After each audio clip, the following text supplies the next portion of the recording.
Unity, only way you're ever gonna learn. You look back and it's all in the past. I'm dwelling on the thoughts I cannot say to you. If I don't say the words, then maybe it's not true. And it feels alright when they come and say to you.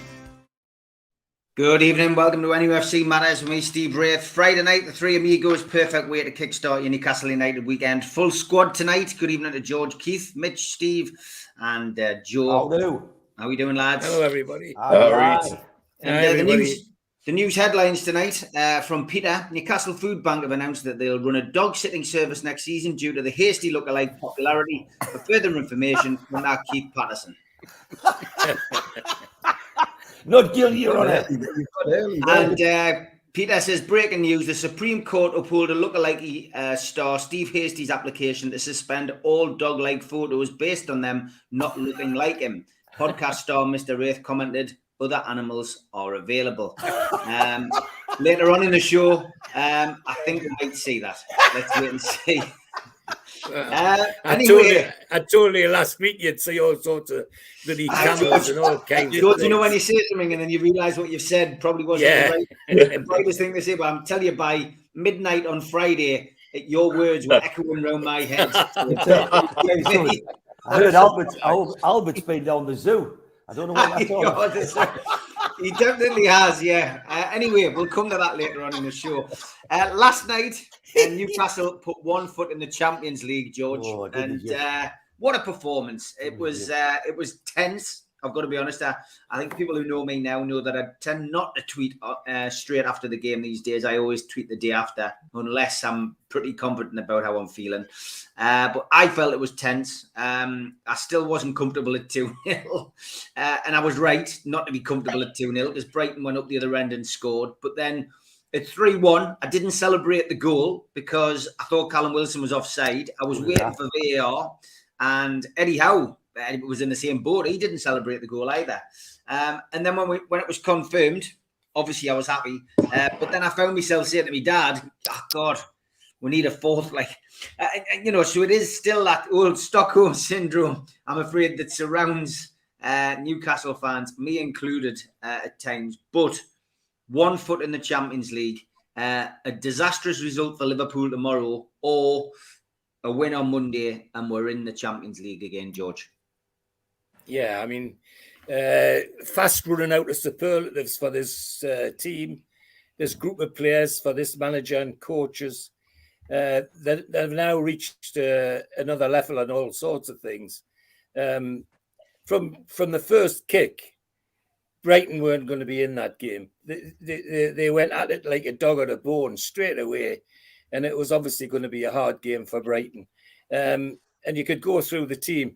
I mean, Almiron's been missing. Gosh, you would never have guessed it last night. His pace was just phenomenal.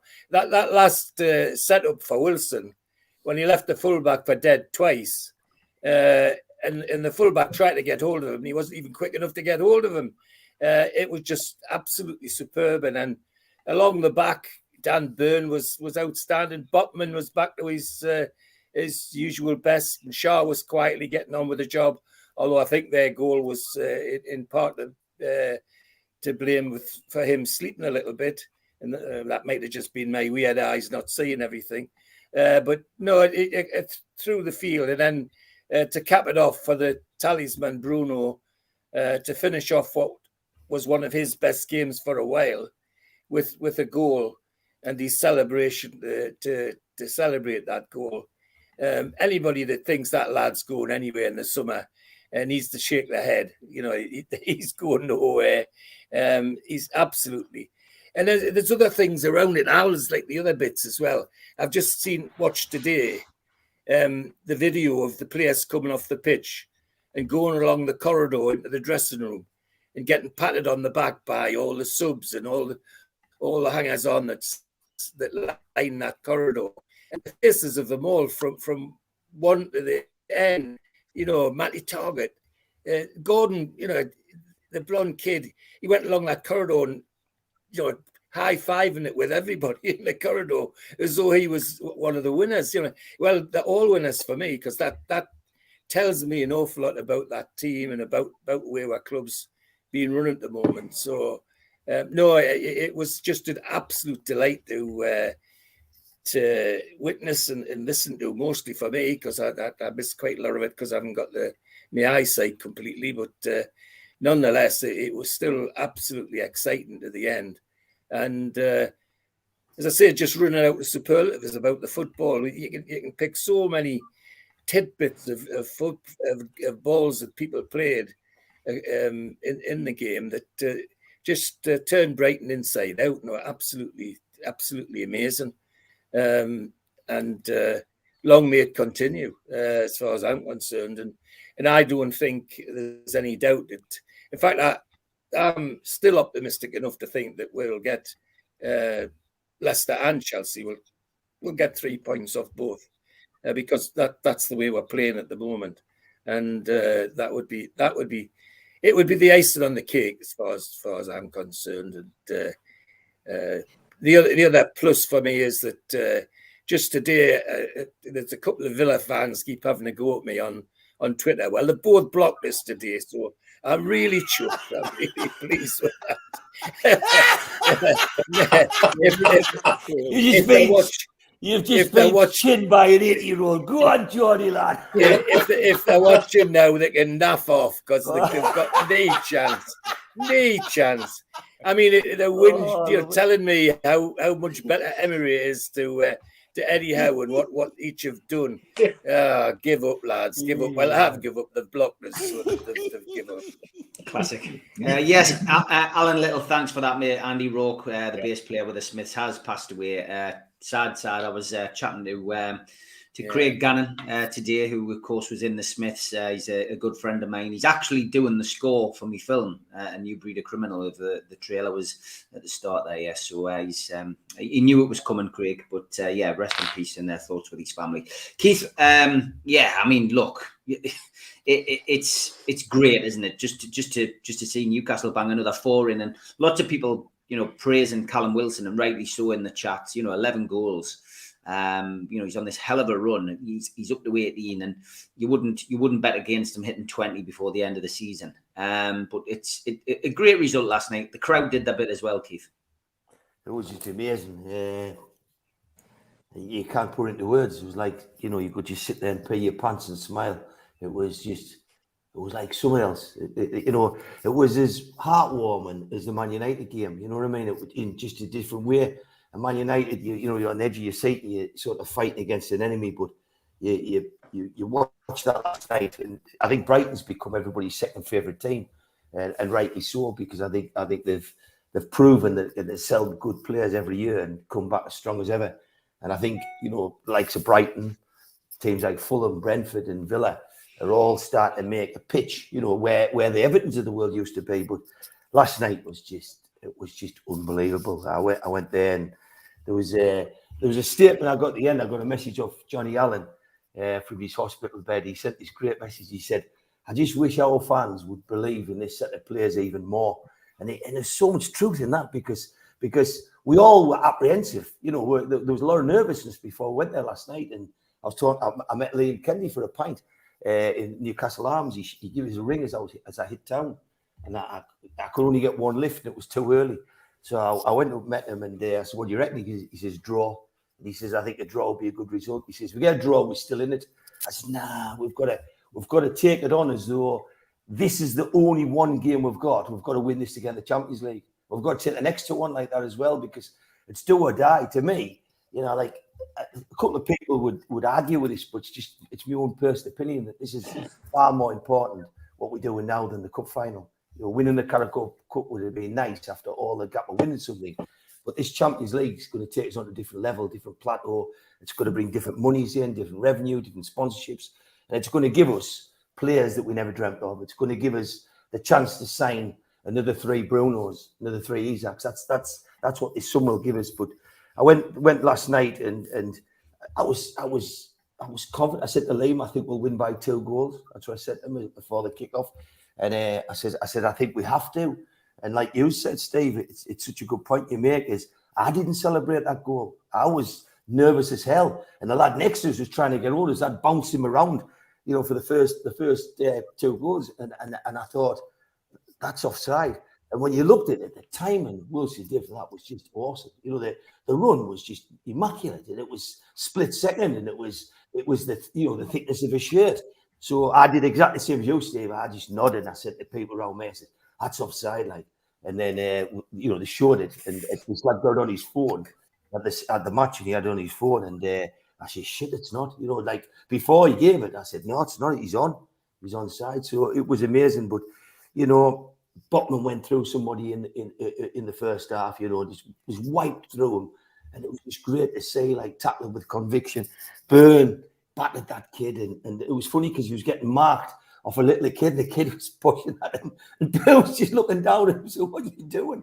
But when he got his goal, the timing and the celebration, because that's been come for a long time, a Dan Burn goal, but it was absolutely unbelievable. I thought Joe Linton, like, it's difficult when you're in the thick of it, but he seemed to get a real bad elbow last night, which how VAR doesn't pick it up, I don't know. And somebody said he thought he got 2, but he was really, really vexed, and he really looked angry, and he had to be calmed down. But he was back his best. Bruno, it's the best he's been for weeks and weeks on end.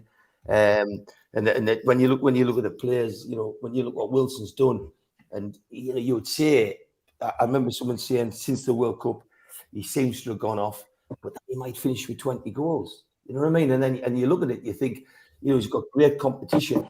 At some weeks he's got 2 goals then been dropped, and that's happened to both Isaac and him. So for me, Wilson's just I kept thinking, 25 minutes, I thought he was knackered. I had to take him off, and then 15 minutes later he was doing it again, and he just kept going and going. He run through walls, but I think that's the team. And I think when you saw young Murphy in the dressing room, Mitch posted something on Twitter. He put a video on Neil Mitchell, and it was like them coming off in the dressing room. And it was Murphy was there, and like it was amazing how many people hugged Murphy, because you could see what a big, strong character he is in the dressing room. So that was going on, and it was great to watch. So after seeing that all happen, it went from Murphy doing that, and all the players were coming off. And like you said, players had only got 10 minutes were coming off, and they were like as though they played 90 minutes. They were celebrating endlessly. So it was amazing to see. But I thought Isaac, I just think he's a baller. I think Isaac's probably he's got it. What we paid for him, 63 million. It's pennies what we've given for him, and it's just marvelous to sit and watch. So I don't know. Just when George talks about superlatives, you look at Isaac and you just think every week it's going to get better and better with him. But the man who did it for me was little Almiron. I thought he was absolutely world class last night. I thought he's running. I thought he's chasing back. He's harassing. He's pressing. He just gives you a set of legs that nobody else has given. And then, funny enough, today there was Liverpool supporter come on, and he's been posting about Newcastle, saying, that English football have let down everybody by getting Newcastle in the Champions League. So they're saying that basically, because Newcastle's gone to the Champions League, they're not worthy of a place, and they're going to finish the whole campaign with 1 point. Well, first of all, if that's the case, he must be confident he's getting the group stages. But secondly, if we get 1 point, it'll be 1 point more than they'll get, because they won't be in the Champions League this year. So well done, Newcastle. Well done, everyone connected with the club. Last night was heartwarming. I was mega proud, and just great to be there. We'll get 3rd this year. I think, like George, we'll win the next 2 games. I think we'll blow Leicester out the park, and I thought we'll go and do Chelsea the weeks after. But great just to be black and white last night. Yeah, fantastic. Ray, thank you very much for your super sticker, mate. And your ball is in the post. I posted it today. Ray was the winner of the Shearer raffle. So thank you very much. I hope you're having a stiff drink, Eric, who's been commenting all week and getting us to try and say his full name, I'm sure. But it is a good name. Eddie is steady, and he will get us in the Champions League, mate. Best gaffer since KK, I would say. It's a hard one to pronounce, though, Steve. It is, mate. Yeah, it is. It definitely is. Go on, then, Mitch. Give us your views from Dubai. Your rallying call, incidentally, on my Instagram account, I think it was, has had over 15,000 views on there alone. I think collectively probably had about 30,000 views that. But you texted us at 5:30 in the morning, didn't you, when you'd got up and said any chance of doing a video? And I think it was well timed, mate. Thinking that to be, and I think even tonight there, listening to you, I don't know if I could have celebrated that goal sitting with Kennedy before the match. Oh, I'll take a draw. What? You go in a pub in Liverpool before a game like that and listen to any of their fans. Do you believe you'd hear any of them going, "Oh, I'll take a draw"?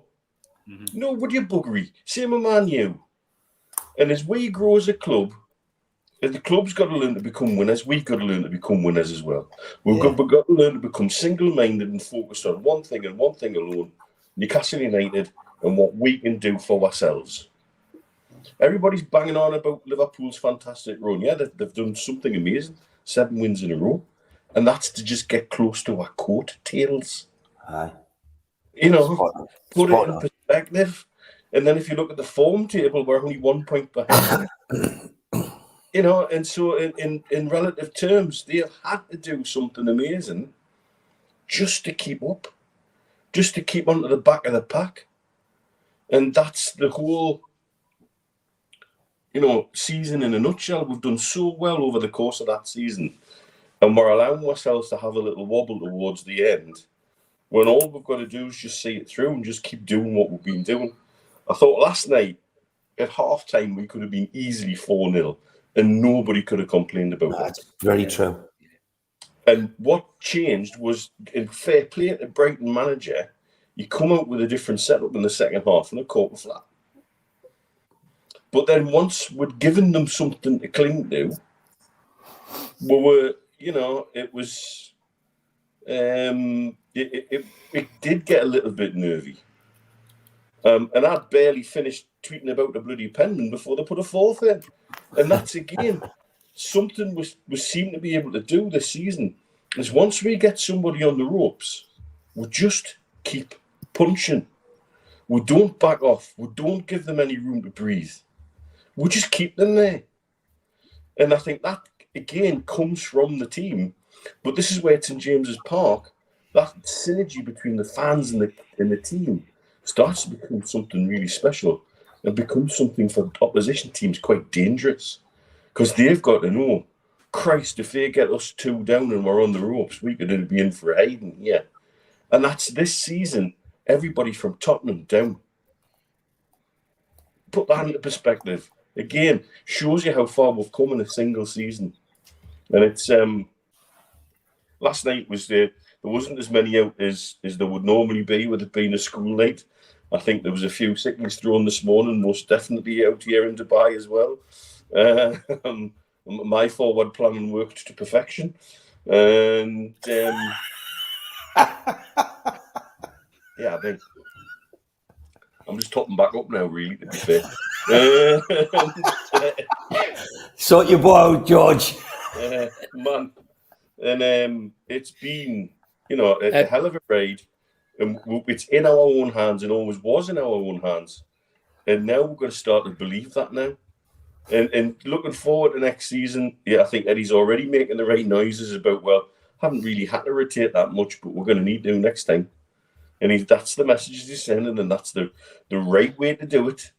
It's not kicking up a stink and chucking your toys out the cot. It's just reinforcing something that's been said behind closed doors, probably in a much more direct way. I thought there was some fascinating interactions between the South American players on the pitch between both sides last night. Big Joe getting wound up by Casillero, and then the 2 Paraguayans obviously exchanged some very special Paraguayan words with each other. You know, and so it was, and that added a little bit of the spice of last night.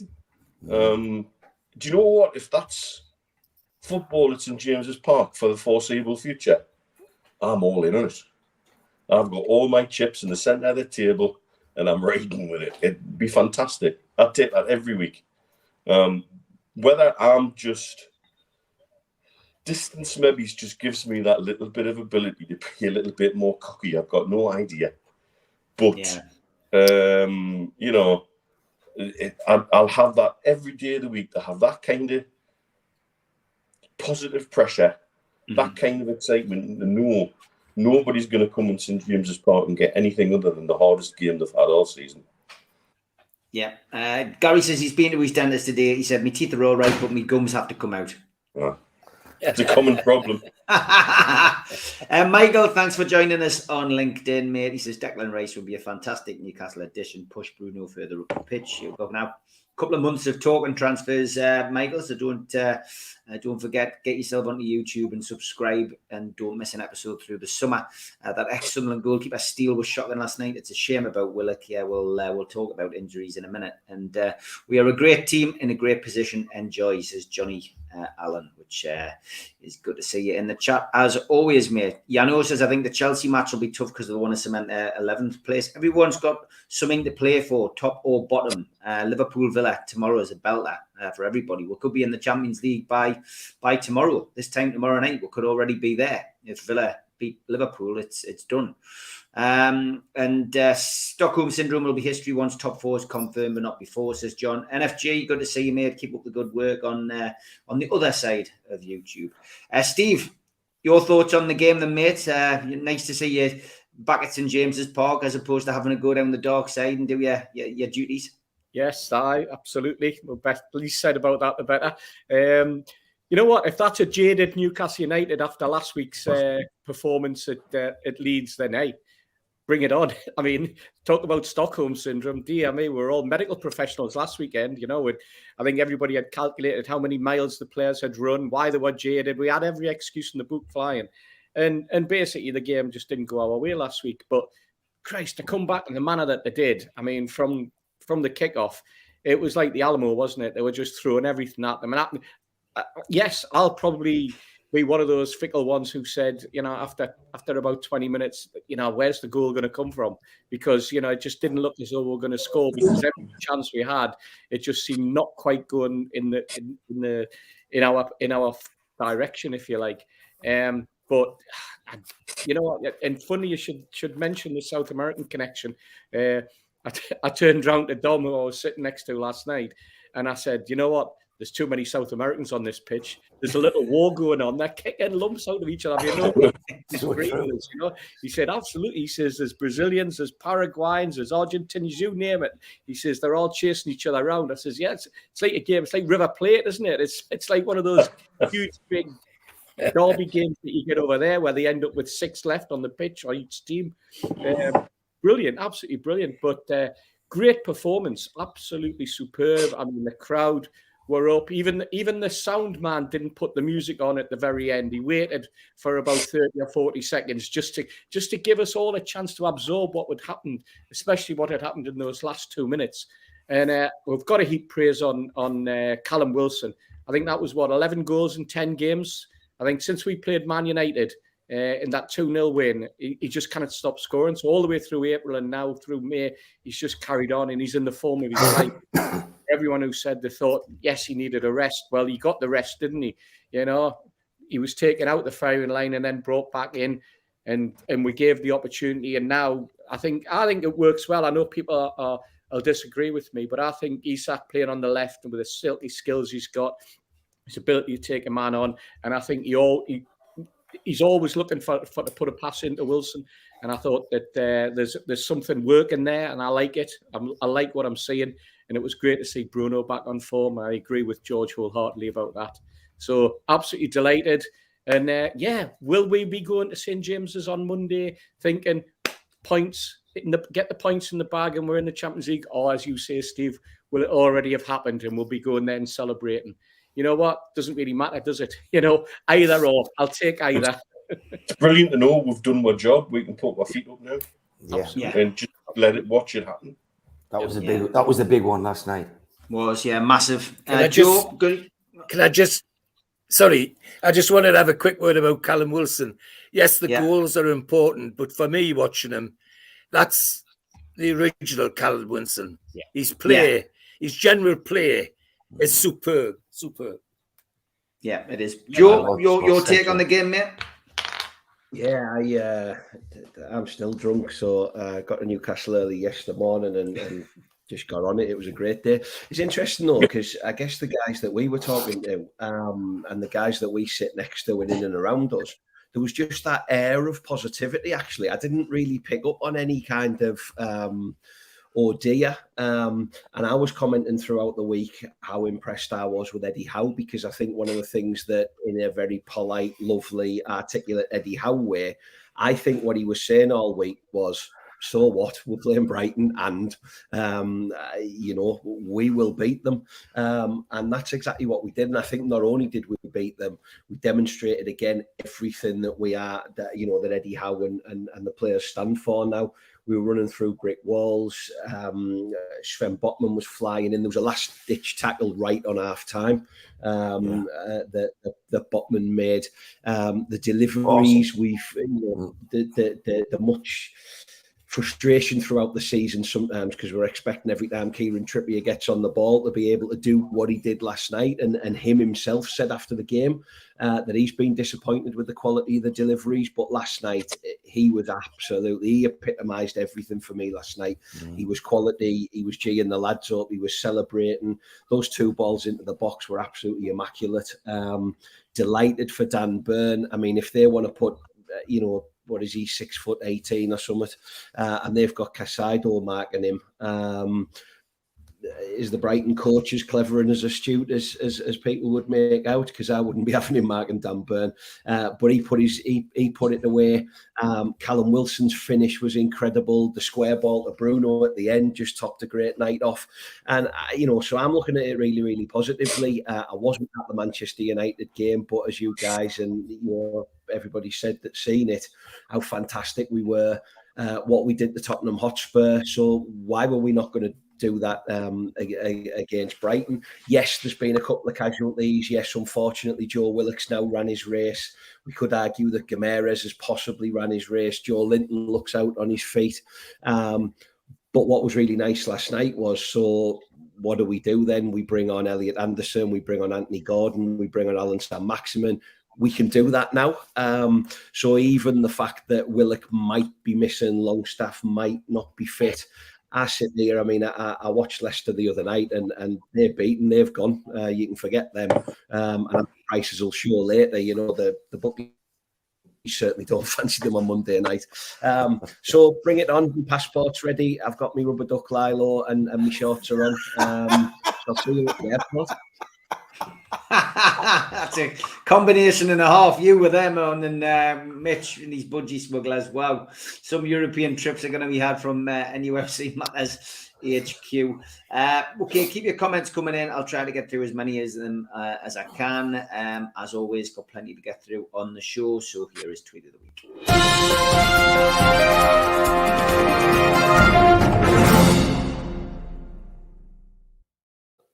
As always, thanks to Zara for her contribution to Tweet of the Week, and to everybody else out on the Twitter sphere. Quite a Sunderland theme to start. Sunderland Crumble on sale now via Aunt Bessie's. Sure, we can all have a bit of that. Westo Travel, thank you to everyone who made provisional bookings for the Championship playoff final. All bookings have been cancelled and your personal details have been shredded. No charges being made. Thank you for your support. Get up there.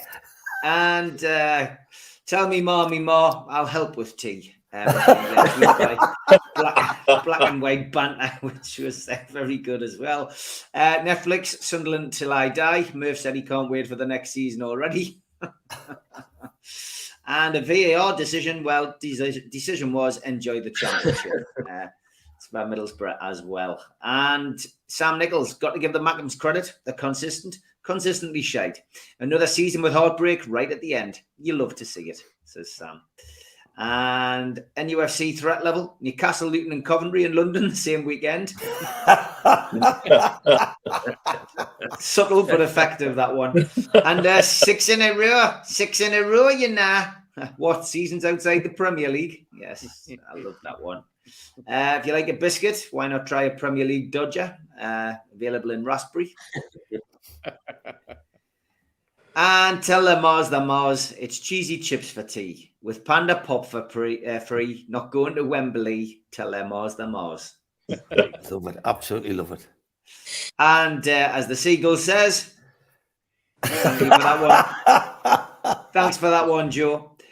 Today's discussion on Ready to Go, which, if you don't know by now, is Sunderland's message board. Who the hell has message boards these days? They beat Newcastle with their current team. Obviously, the delusion is strong with most of the posters, but Off Menu seems to think that Champions League material rather than scraping a Championship playoff. So, Off Me Nut, says, easily, I honestly believe it would easily. I know at the moment the Saudis are third in the Premier League. But if we were in the Premier League, we would be above them, even though we finished 6th in the Championship. Man. Give yourself a knock. These people, man. Honestly, weirdos. They've got no idea. The Sunderland are preparing themselves for storming the Premier League. Yosemite, who would you like to see us sign first? Yosemite Sam replied, Gundogan. He's out of contract. Could do a job here, I think. Honestly, if you're ever down, Keith, tune into that website. Countdown, LMFAOSEFC. I think we know what that means. It's mine, that. Yeah, thank you, Keith. And story is the Mackems were trying to have a pop at Jacob Murphy not being good enough for Champions League. Then a follow Geordie commented with this beauty. I think the Mackems are still banned from Europe. From the last time they were there, and their supporters wrecked the cross-channel ferry. They tore the sails down and threw the cannonballs off the side.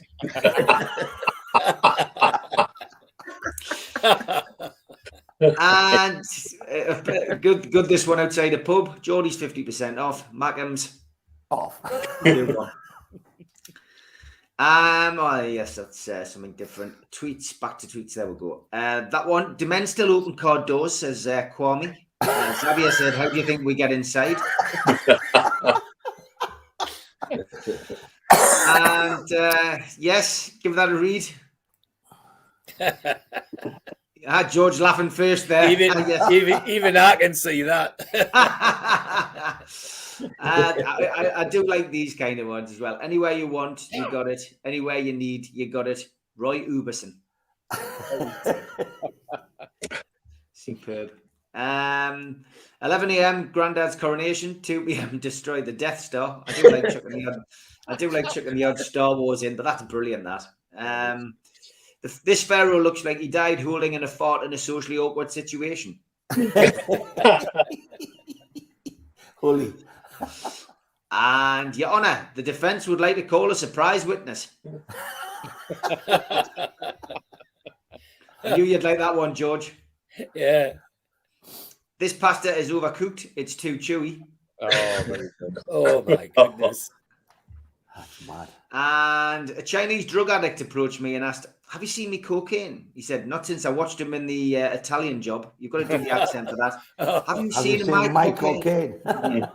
That was an impersonation that was not supposed to be racist in any shape or form. Please do not complain to whatever you complain to these days. Probably HR at Newcastle United Football Club. No, now I didn't look.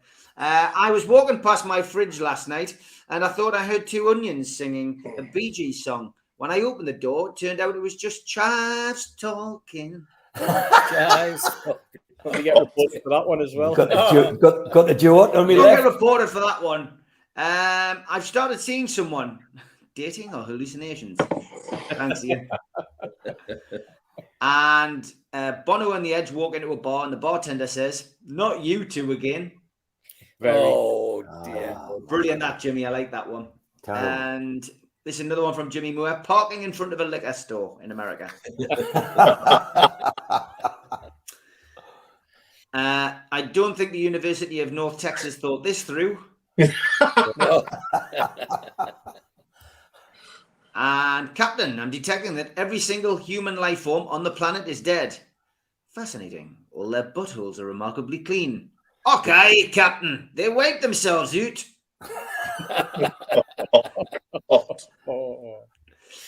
And confusion once again in a Sunderland restaurant from Stephen Kennedy. "Can I ask you about the menu, please?" "The man I please is none of your business." Yeah, we get reported for that. Very good. Will I? Great to see two teammates back together after all these years on Monday Night Football. Yes. Very good. Very good, lad. And these are the filters we grew up with, lads. Yes. I had to make sure there was no swastika on there or anything. You know what the bloody people are like doing stuff like that back in our day. Yeah. Or appendages. What have you got by the doors? A fire extinguisher and a light switch.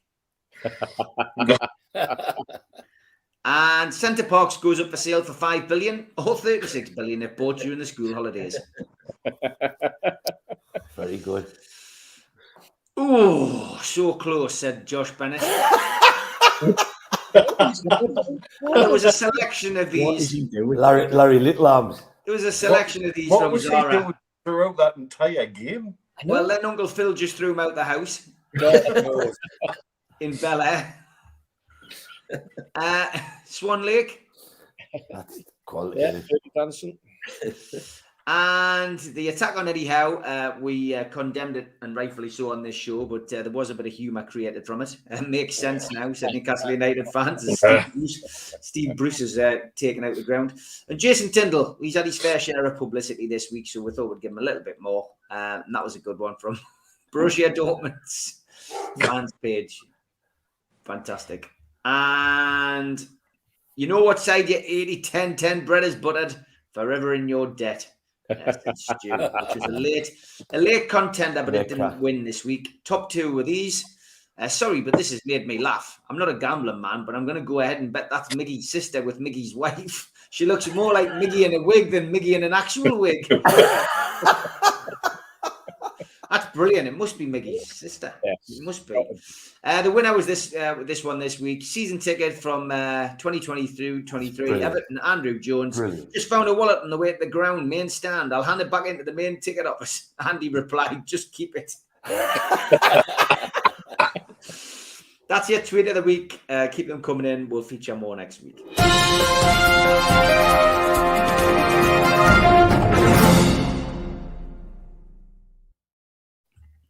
All right, George, we'll start with this one. Paul Chollerton, who met Borough Mag last night, he said he was pleased to meet him. He must have caught him on a good day. No wonder he was 20 sheets to the wind, Paul. He's usually he doesn't speak to fans. But George, anyway, question for the panel, especially George, he says, would you say this is the greatest time to be a Newcastle United fan in the club's history? It's getting close to it, Steve, I've got to say. I mean, it's a different level of happiness and optimism that I feel at the moment that I can't remember. Not even at the time of the entertainers, I'm afraid, at the moment, because they're so exciting. I mean, last night the sheer excitement off the pitch and on the pitch rather filters off the pitch, and it's just absolutely great. I mean, I'm missing most of it because of my bloody eyes, but I can still feel it sitting here watching it and listening to it on the television. And when I go get out in the street, I go for a walk occasionally because I got to get forward with my bloody knees as well. And I can see the kids again, all in black and white, and all wanting to be Bruno, and all wanting to be Dan Burn, and all this sort of thing. And it's a whole different level of excitement for me. And for a youngster now, you could be entering a new era completely for Newcastle United. I mean, I was fortunate enough to be brought up with the cup wins and all the rest of it, but I still don't remember the sheer excitement then that there is now. It was good, but it's a different. I mean, we've gone back to where going to the match now is an occasion. We for a little while, and particularly when Bruce is the manager, going to the match wasn't an occasion. It was biting your bloody fingernails to see what would happen on the pitch. Now we go. The result's the farthest thing from your mind because you're pretty sure you're going to win, and the excitement about what's going to happen is foremost in your mind. So it's a different level of optimism. And on odd times I stand at the food bank with Steve.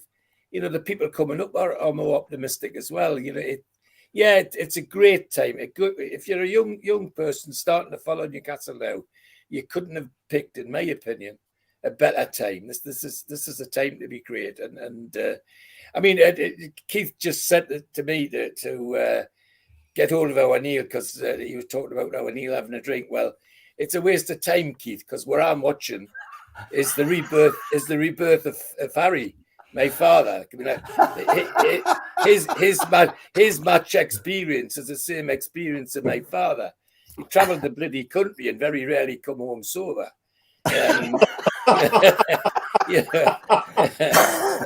But by hell, he loved his football, and so did we. I mean, that's where it comes from. So, yeah, great time to become a Newcastle fan and enjoy it. For goodness sake, just enjoy it. That's the important thing. It beggars belief when I see people getting into all sorts of scuffles and arguments about it. Just enjoy the bloody thing. That's why they call it the beautiful game. It is a beautiful game if you enjoy it. You know, even the electronic rubbish that we've got at the moment isn't going to spoil it, because people just laugh it off and carry on. So yeah, if you're joining now, you're joining at a bloody good time and enjoy it. That's all I'd say. Enjoy it, yeah. Okay, Keith, what's your views? I've got to be honest. I mean, somebody's asked me this the other day, and they said, you know, is this up there with the entertainers? And of course, I go to the match with my dad. My dad was, you know, me and my dad often speak about this, but I think this has surpassed the entertainers already. And I think if it continues for the next 2 or 3 years, which it should do without any issue, more cup finals, more European qualification, I'm afraid you know, the entertainers are in the past, and that's where they belong, rightfully with an elevated position, despite not winning anything. But for me personally, yeah, I think this team, well, it's there statistically, and as entertainers, they've done it. And I love what somebody said on Twitter this week. Keegan's team were the entertainers. I think this team will be the achievers. Lovely. Yeah, it's a good analogy. It's a difficult question, and as soon as I read the question, I thought back to them days, and whenever I went to the cup final, which I went to many. So you know, I went to the 74 and then 76, and you know, the 99, the 2000, the semi-final with Chelsea. And every time I went to one of them games, that felt like the best time to support Newcastle. When I came away from Burnley in 74, I was 13-year-old, and I came out that game. And when McDonald scored a goal, one with Colin Waldron on his back, piggybacked him. Terry Hibbert, best pass I've seen in my life, what he put through to McDonald. That did, you know, them times still live. And I remember coming back, and we'll come through Coleman, you know, from Hillsborough, coming on the back roads, we came back, and it was, you know what I mean? It was a surreal time. And I got that again with a 5-0 Man United. I got it when we beat Barcelona. But then there were brilliant times, but they were infrequent. So if you look at how long I'm, you know, going to Newcastle since 1969 to 2023, and I'm picking games out every 10 years. But there wasn't a feeling from all them years that I got when we were beating Spurs 5-0 after 20 minutes. I was like looking around going, is this happening? This is like, you know, old buggers like us being put in some kind of time warp. I'm thinking, what's going on here? You know, like what is really happening? And you know, you read about the bloke who was going to watch the match and he went and put some petrol in, he come up with getting beat 5-0. You know what I mean? It was that quick. So this team is it's up there with everything. You'll always look upon the Ginolas and the Beadsleys, the Ferdinands and the Shearers with mega affection, and you know that the magic they bring. And like if someone said, "Who would you like to sign this year?" I'd say, "Well, Beardsley," because if you go put Beardsley in that side now, you just know that he would do something. If you're looking for a winger, Ginola was somewhat special. But when you move to this team, there's one thing this team's given me that I've never had in my life, and that's an air of confidence in defence. This team, the ball bounces off them more than any team in the years of watching Newcastle. So you're thinking you sport them for, what is it, 43 years? Well, no, it's longer, was it? 52 years I've been watching them. And you look at them and you think to yourself, I've never seen a team press like this team. I've never seen the team win the ball back as much as this team, and I've never seen a team fight in defence for, you know, like, and I've never seen the ball bounce back as much. I've never felt as confident as we can defend this. And I did, you know, like, I'm a human being. At 2-1 last night, I was thinking, oh, let's get another goal. But I just, you know, I just felt confident we were going to win it. Thought the goal was offside. And then, you know, I mean, like Mitch said, I mean, somebody watched that last night and they said it could have been 5-0 at halftime. You know, and you couldn't have ruled it out. But for me, it's the, you know, this must be the best time to watch Newcastle. And I'll tell you why. I'll tell you why it is. Because Eddie Howe was criticised of being weak in defence, and he studied, and he went round all the top clubs, and he came back with a methodology and, to me, a base where he built from the back, and he made Pope and Botman two of his big signings alongside Trippier, who was just, to me, the diamond first signing you could ever get. It's amazing that he had that much faith in, you know, needing a world-leading fullback would be a captain, then a centre half that's probably you take your Van Dijk, like this lad's that level, this lad's going right through, and then you've got keeper. I think we need another keeper as well, as, because I think that's where we're heading. But when I look at Newcastle now, it's got a strength, and it's got a vertebrae, and it's got a resilience that I've never seen in the Newcastle side before. So when Steve Wraith says, he says, you know, I think it's surpassed.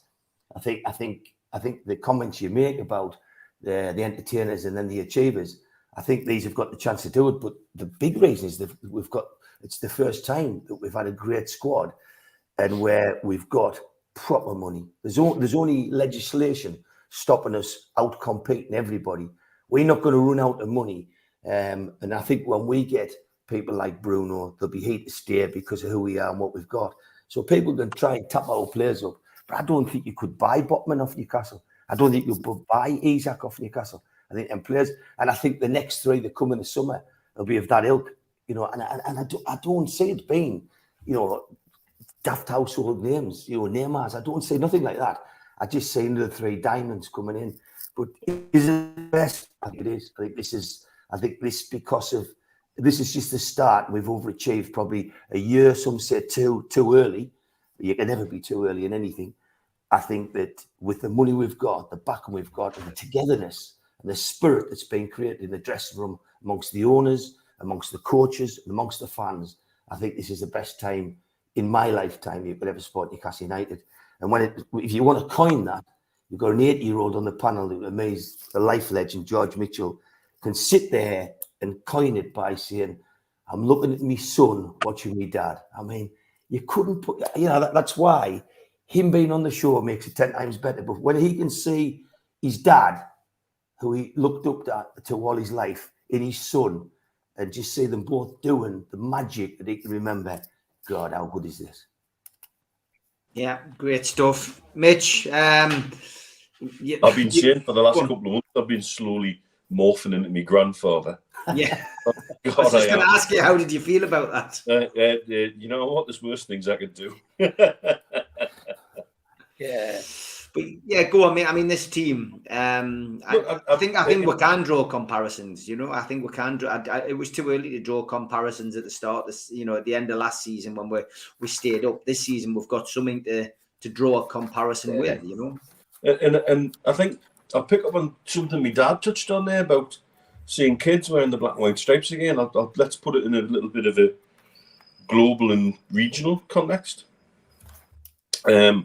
Was lucky enough to be on a Teams meeting this week with the new supporters liaison officer, Matt Willis, and a group of fans from the Middle East. And my good friend John, who's one of the Dubai mags, shared a story about his son, which I'm sure you're not mind is sharing with everybody. That when he first came to Dubai a few years ago, his son would go to school for PE days in his black and white stripes, and he'd have the piss taken out of him. And he something to the borderline of being bullied for wearing a Newcastle shirt at school. And now he goes in wearing his black and white stripes. And these same lads want to know where he got it from and where they can get one from. And where can I have one of them? and how great the team they are. And I think this is the perception that's being changed here in the Gulf massively. If you were to go anywhere when I first came to Dubai 10 or so years ago, and you were to see a black and white shirt, it would be Juventus. Simple as that, it would be Juventus. Or if you were in Abu Dhabi, it might be one of the regional clubs in Abu Dhabi have a black and white striped kit as well. Al Jazeera in Abu Dhabi. But more often than not, be Juventus. Now, because there's a lot more where I put my heads above the parapet and showing colours when they're out and about. Now, when you see a black and white shirt, sometimes you do the double take and it isn't Juventus, it's us. And it's sometimes on, well, people who are obviously not from Newcastle. It's locals, it's regional fans, and it's starting to happen. It's starting to build. And yes, I know this upsets some of our fans. I've seen comments on Twitter this week about somebody saying about why we should bend over for holiday makers and Johnny come latelys, etc., etc. That's part of the double-edged sword of being globally popular. And we've got two choices. We'll become even more parochial and even more insular and try to fight it at the cost of the growth of the club, or we embrace it and take it for what it is. And what it says is everybody wants a piece of Newcastle United. And if everybody wants a piece of Newcastle United, we're not doing much wrong, are we? And we should all be enjoying that, and we should all be benefiting from that. But we also have to understand that's the price on the ticket. Liverpool have had it for years. I remember walking through Stanley Park, going to a Liverpool game, surrounded by Scandinavians. I think for an hour and a half, I didn't hear a Scouse accent. And yes, it can be frustrating. It's something we've never had. And I think we've really got to try and learn to embrace it. My attitude's very different because I am expat now. Very thoroughly so, I think is the way he put it. I wish I'd had this perspective on the whole thing when I was chair of the trust. I think I would have done a few things a little differently to make overseas fans feel included and part of the joyride. The job's back up. The job's back up if you want to get back on the trust. Oh, yes. Maybe we can discuss that at some point tonight. So, Steve. So, yeah. So, that was a story I wanted to share because that's how the perception of Newcastle United is here in Dubai now. Everybody wants a piece of Newcastle United. And long may it continue as far as I'm concerned. Yeah. Okay, Steve, your views on this comparison between, that and is this the best team? I mean, I wasn't alive in the 50s. I've seen, I know my history of my football club, and I know that was the greatest cup team we've ever had, 51, 52, 55. Fairs Cup team, that team, the squad, if you like, majority of those players got us to a European trophy and we won it in '69. The same, some of the same players got us to Wembley in the FA Cup in '74, and a handful of them were still there in '76 to get us to Wembley again, and all of that done under the guise of Joe Harvey, who had been a massive part of the cup winning teams, and then became manager. So they are heroes, they are legends in our history. But where does Eddie Howe's team fall at the moment?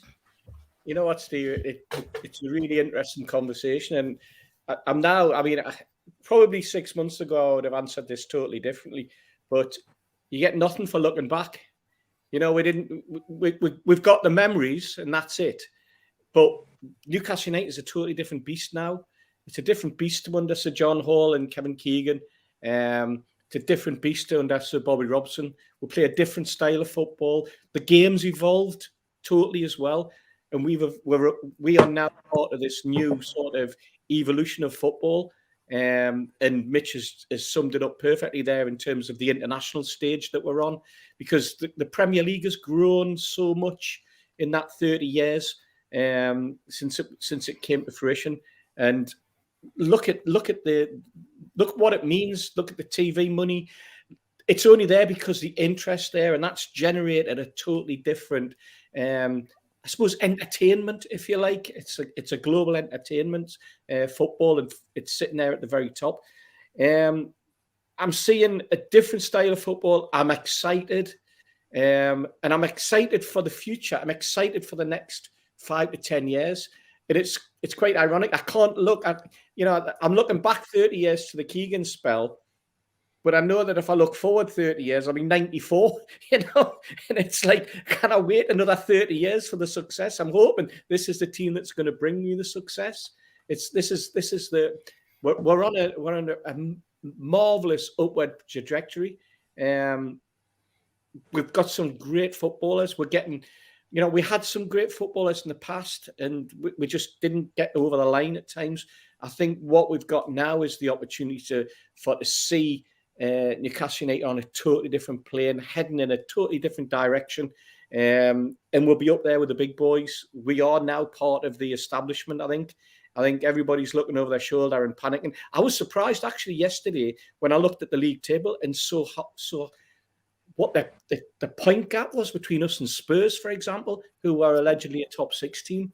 One of the big 6, and it's fascinating. We've kicked those doors down, and I think Brighton are also hovering there, and Villa all of a sudden, and it's shaking the establishment up. But I think this team will be better than the entertainers. I think this team and this next 2 years will bring the success that the entertainers didn't bring. It brought with excitement. It brought with a new beginning, but it never got us over that line. And maybe it was my generation were just happy to be at the party. Now we want to drink all the drink that's brought to the party, and wouldn't want. That's the way it is. We're not just happy with getting through the door. We want to clear that bar. We want to take everything. We want to gate crash this, and that's what we're doing. And it's superb. It's brilliant. I'm thoroughly enjoying it. I'm going to the game now, excited. And I'm going to the game with an air of positivity that I didn't have for a long, long time. And even the tension that surrounds the team in midweek doesn't get me, because now I'm walking into that ground with a positivity, an air of positivity, because I believe in this squad, and I believe in what Eddie Howe's doing, and I believe in the project. I know that it was Rafa that brought that word into football and talking about the project, but I believe in the project that we have at Newcastle United now, and I'm firmly behind it. It's just an exciting time to be a Newcastle fan. Joe, comparisons, Eddie Howe's had a cracking season. Qualification in the Champions League, though, is something that the entertainers would do on a regular basis. So do we have to go a little bit further down the road before we can say they are as good, if not better? My dad has said that the Manchester United game, and he's been going since '62, the 2-0 win at home this season was the best performance he has ever seen from a Newcastle team in his lifetime. Did this whole section start with, apparently I had a conversation with someone called Paul last night? I do apologise, I have no recollection of it. It did. Well, yeah. You see what I mean, Paul? See what I mean? See what he's like with his fans? He's completely disregarded you and forgotten who you are already. I'll be in better Nick on Monday night. Which Nick? Franklin? Durham? Yeah, probably, yeah, Durham. The achievers, to play a little bit of devil's advocate, we've achieved a cup final. We have achieved the Champions League place there. He said it now. And we have done that before, Steve, as you've said. But I think as the guys are talking about, there seems to be something different going on now. I remember I never thought I'd see a better, Pato's mentioning the Barcelona game. I remember the day we wore our new Essex kits when we destroyed Leicester City 7 at St James's Park, and that to me, Andrew Cole, and then going on to that season in the Premier League when we were outstanding. I honestly never thought we'd see better times than that.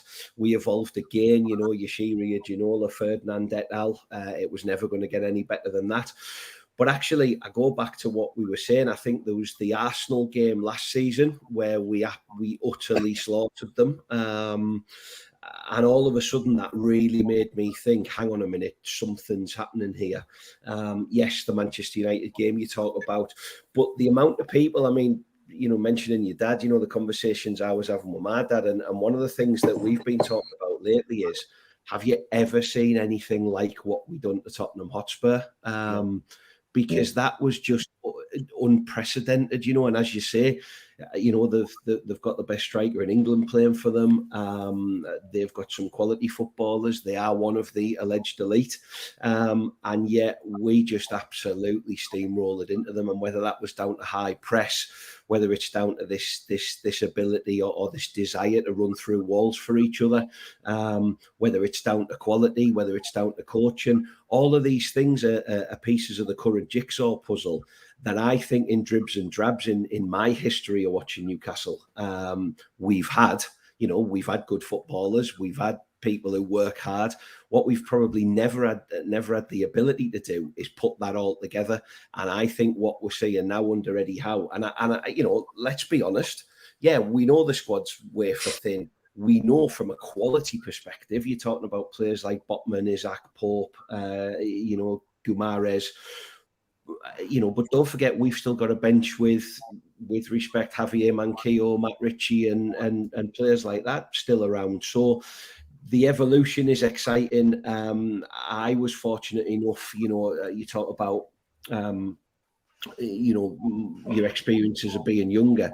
I was fortunate enough to be a teenager throughout the Halsey and Keegan days, and obviously, coming from Middlesbrough, chances are I would have got a hell of a lot more stick than I did. We just happened to be the best team in the world at the time, or the second best team, unfortunately. So I got away quite lightly. But I look at people in the stadium, I turn round, there's some great kids who sit in and around us in that ground, and I just think, you lucky sods, what a time to be black and white. Once in a million will we see in players Joe.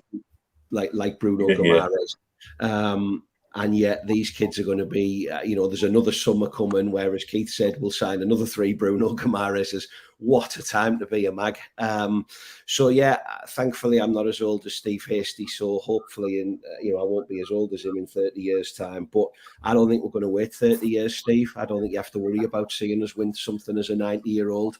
I'd like to think you'll do it before your 66th birthday. So it's fantastic. Well, I hope they do it before I'm bloody 90. Never mind it.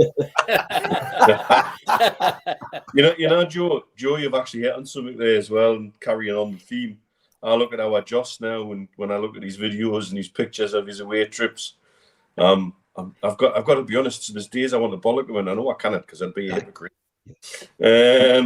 And actually, there's days I'm bloody jealous. I wish I was there with him. Absolutely. And I think he's going into a period of supporting Newcastle United that I had under Keegan, that you had under Keegan.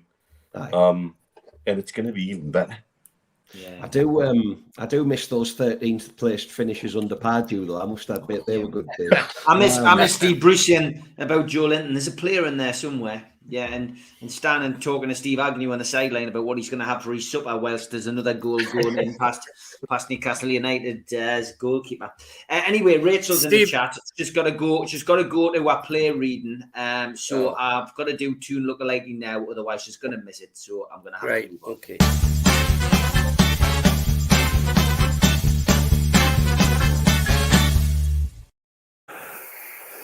Yeah, so last week I did make it quite clear that we don't want any dogs. Please send in because Steve Hasty and the whole lookalike thing is getting a bit jaded. There's a couple sneak through.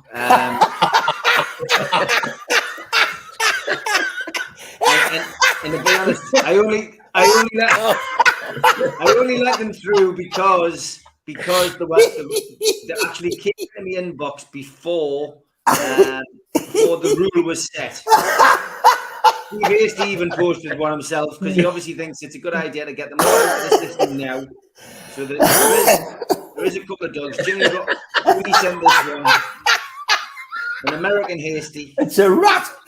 And David Cook says, I know you're cutting down on the dogs, but couldn't resist this one. Mr. Hasty's been out on the sauce. He's turning into Albert here. David Cook, yeah, he's a good lad. Christy the King from Jimmy. What is Jimmy live? It's a door stopper. Albert heard you were bleating on. And this one was from Rachel. I would know why she wanted it on now. I'm not quite sure what that is. Another one from Rachel. It's It's a bit like Ken Dodd. And this one from Albert.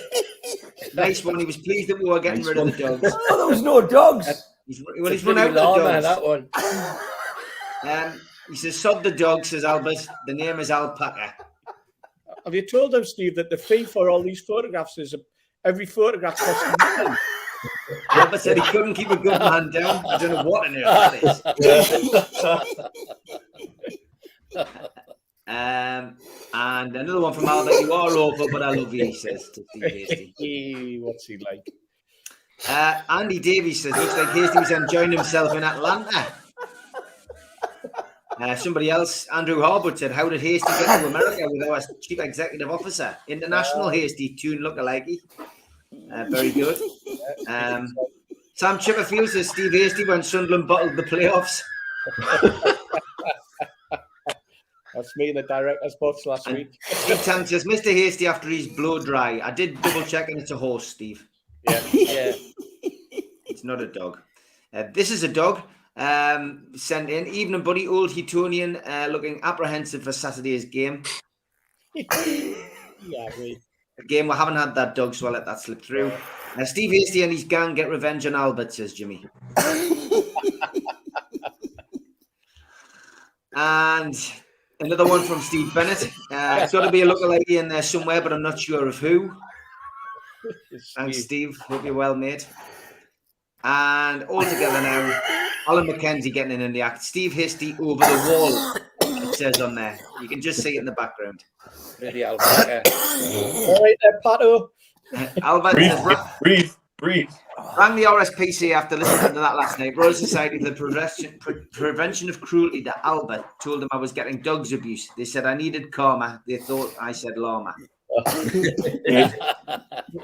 And not to be outdone, here's Barnyard Hasty. Last few, Steve. Looking like Steve Hasty when he used to be Doctor Who.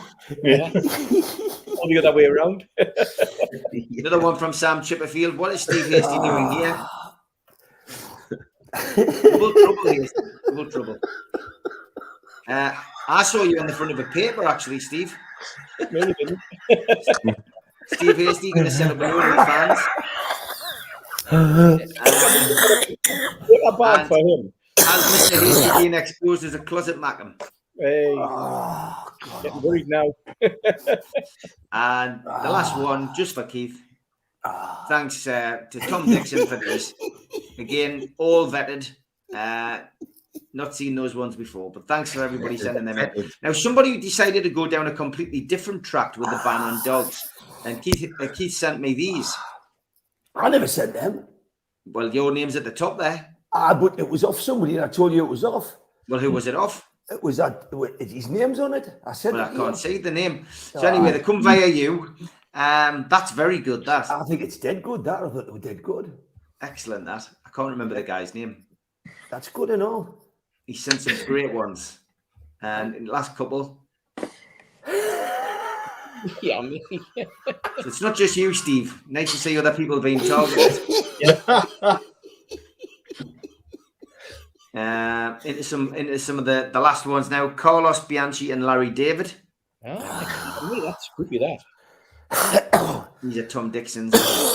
Brian McBride and Aaron Eckhart. Wow.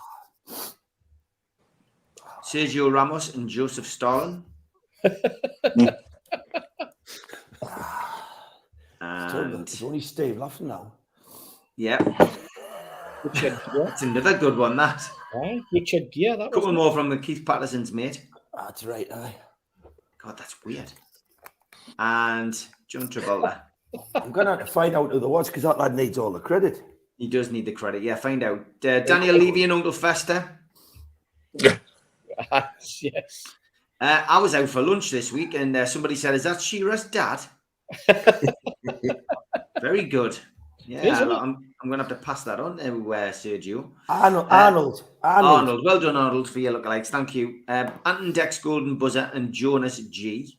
Yeah, pretty good. Last few. Christian Benteke and Mike Tyson. Sort of. Jussi Jaskalainen and Steve Irwin. See, yeah, that's pretty good as well. Mad Dog Tyndall, Eddie Howe and the Krills. And Emmanuel Macron and Cam Freddy from the Italian Job. Italian Job. That's good. It is very good. Bungle and a busted settee. Harrison Ford and Ivanovic. Yeah. And the winner this week, Liam Kennedy and Tyrone from Coronation. Excellent. There you go, Rachel. Have a good rehearsal. That is your tune lookalike for this week.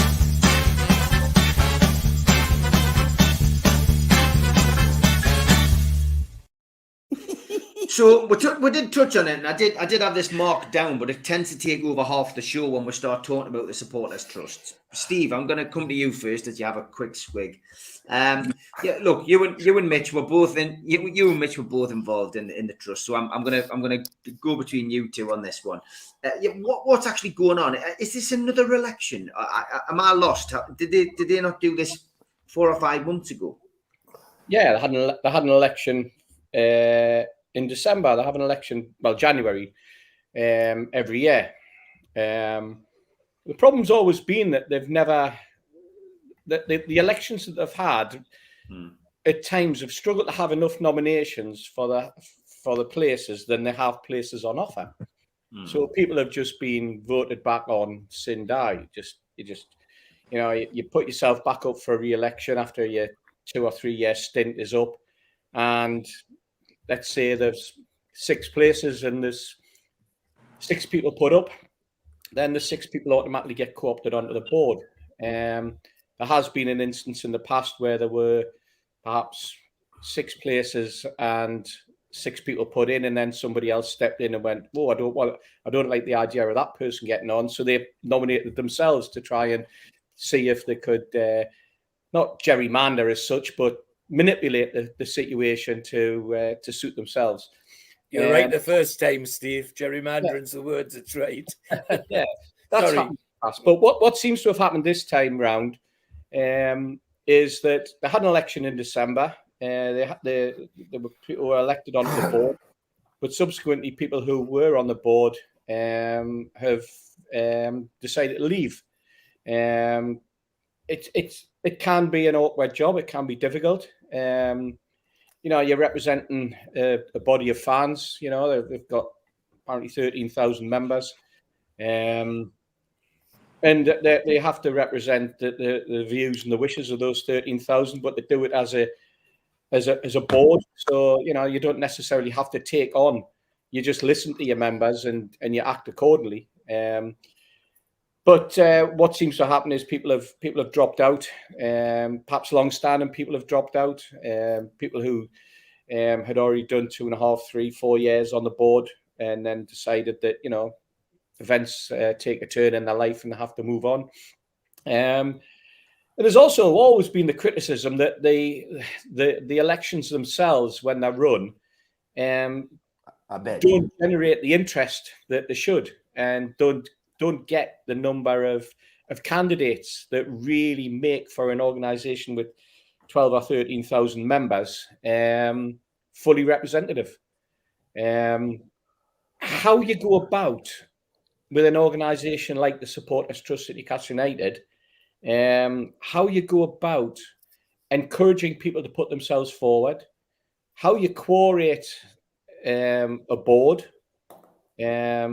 how you actually get the number of nominations to make it open competition, if you like, where you can start to really look at the candidates on offer rather than just having 4 places and 4 candidates and it's raw stamped and you're through. I think it's a very, very difficult situation.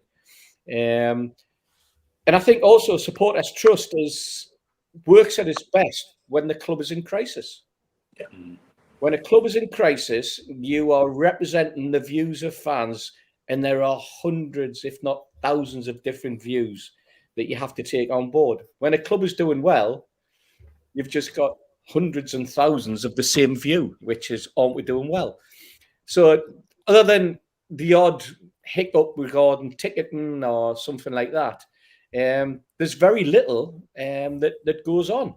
There's very little that probably crosses the path. There'll be odd query or the odd issue that somebody's had at St James's Park in the past, at previous games, where they might want to take it forward to the fans' representatives and the supporters liaison officer at the club to see if they can get that issue rectified. But again, Newcastle United haven't had a supporters liaison officer since 2019.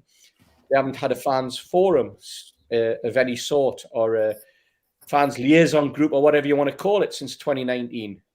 Ironically, it was destroyed by the Supporters Trust, who wanted to have fan representative, but people like themselves who were voted to represent supporters. It's a really odd situation, but it looks as though that they've hit an impasse.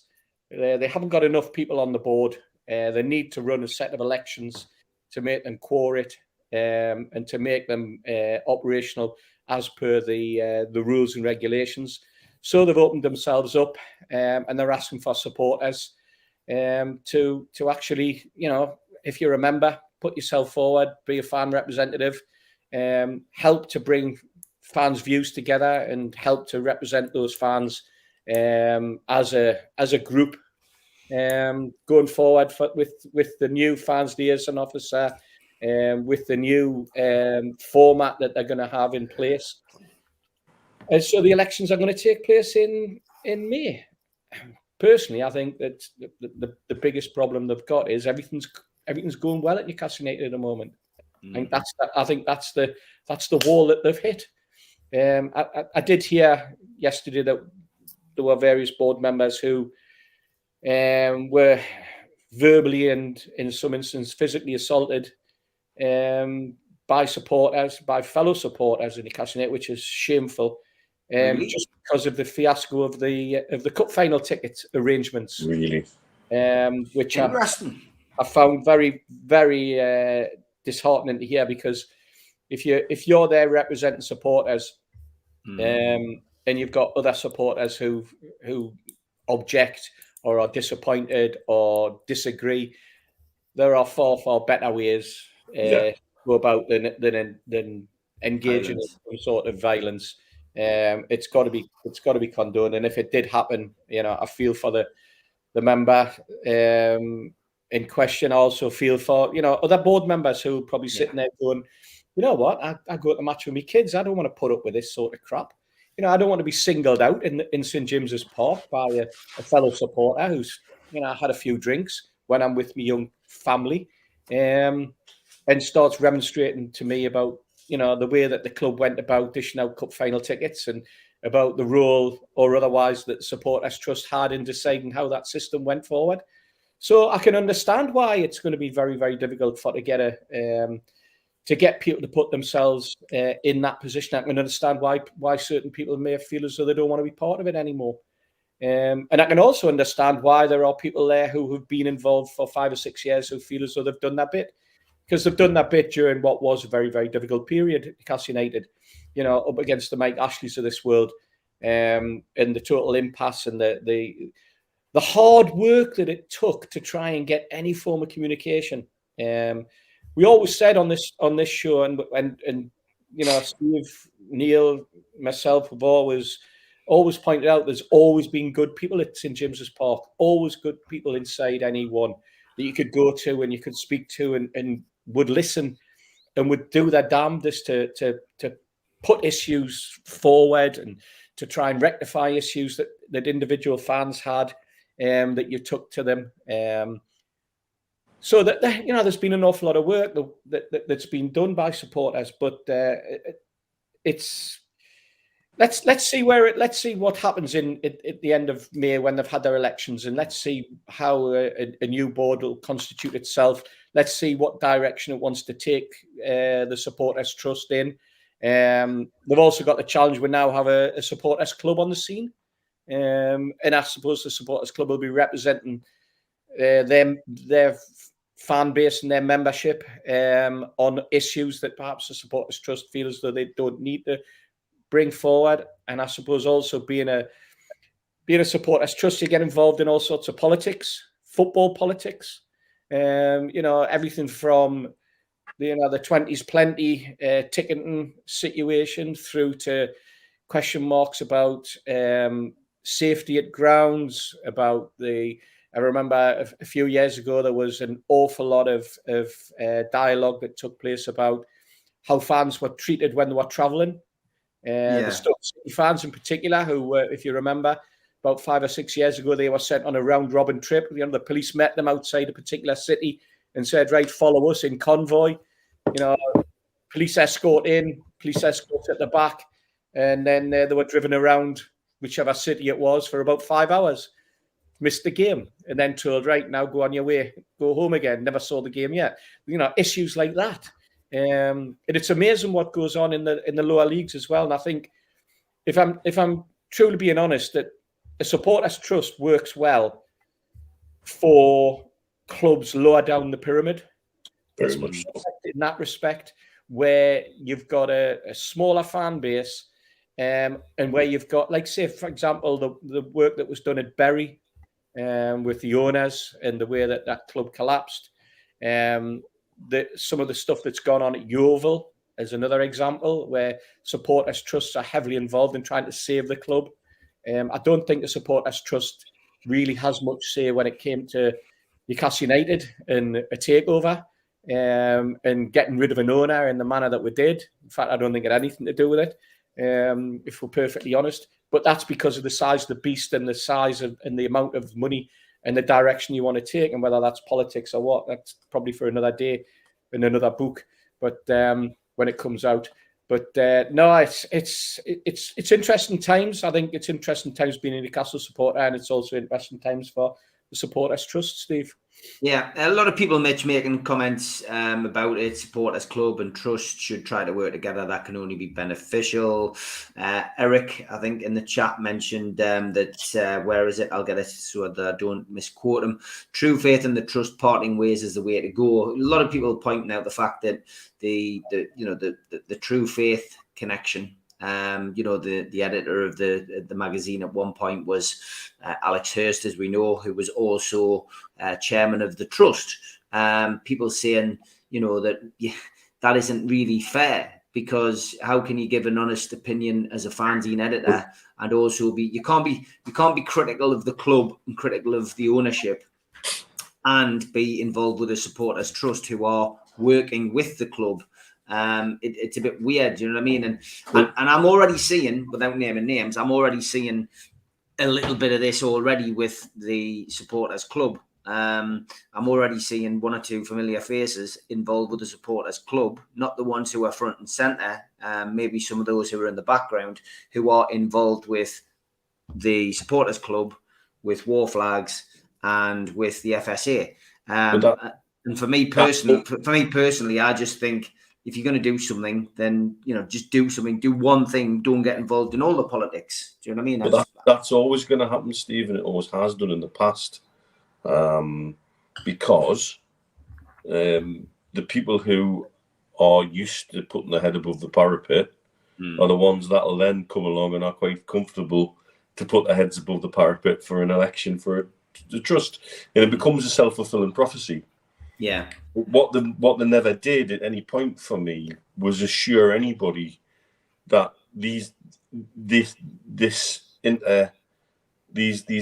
links were anything other than a way to wear a different hat on a different occasion as it suited when you wanted to give a comment to the press or when you wanted to give an opinion on something. And it was very, very difficult to untangle things. They were also totally unable to take any kind of positive criticism. Yeah. If you remember during the pledge scheme, that was always doomed to failure. And it was something that was raised at a time when the takeover was being obfuscated by the Premier League. And the focus should have been just, let's get this bloody thing over the line. For all the good the pledge did, it was only ever going to be a fantastic charity donation. It was never going to buy a stake in the club, and it was never going to be able to I'll answer that in a bit. It was never going to be able to be anything other than that, because of the way it was always going to work. I got involved with the trust because of my associations with True Faith. I was writing for True Faith at the time, of course, and that's how it happens. That's how I know how it happens. You get involved in it all, and you get carried along with it, and you get involved deeper in the politics of football. But because I was at times unwilling to toe a party line and call it as it was, rather than dress something up, I think that's part of the reason why you find I decided the trust was no longer for me, and things went the separate ways. And again, go back to the things we did. This is history, and we shouldn't really be dwelling on it, to be honest with you, if you ask me. If you want to know about it, go and watch the programmes we recorded a couple of summers ago, where we were quite frank about it all. But they haven't helped themselves on a number of occasions. They didn't help themselves with the ticketing thing. To hear that somebody got physically assaulted, however, as a result of that, potentially, that is an outrage. It's disgraceful. Yeah, there is a volunteer trying to help fellow fans. For God's sakes, is it any wonder some people might have looked at that and thought, fuck this, I don't want any of that for me and my family, thanks. Don't blame them. Don't blame them. But at the same time, they did, and again, I think I called it out on here one night. They were giving it the big licks, saying we are in full engagement with the club. Then the ticketing arrangements came out and people weren't happy with it. And the next comment was, well, we didn't really have that much input. Which one was it? And actually, it turned out they had 2 hours' notice, which I think is outrageous as well. Outrageous to dress that up as full engagement, but outrageous for the club to go to somebody and say, can we have an in-depth comment on this? What do you think of this? But you've got 2 hours.